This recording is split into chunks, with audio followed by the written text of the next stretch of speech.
رمضان المبارک چند دن کا مہمان رہ گیا ہے۔ آخری عشرے کی طاق راتیں چل رہی ہیں جو راتیں رحمت اور برکت سے بھری ہوئی ہیں۔ جو باقی کی راتیں رہ گئی ہیں ان میں ہم نے کثرت سے توبہ و استغفار کرنی ہے اور دعائیں مانگنی ہیں۔ اگر کسی شخص کو کوئی حاجت ہے اللہ سے یا اللہ کے بندوں سے، میں نے اللہ سے یہ مانگنا ہے، یہ میری ضرورت ہے، بے شک وہ ضرورت کتنی ہی چھوٹی کیوں نہ ہو یا کتنی ہی بڑی کیوں نہ ہو،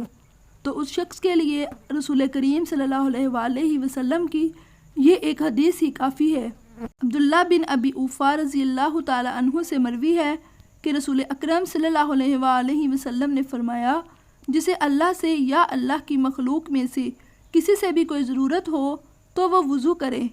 اور 2 رکعت نفل نماز ادا کرے،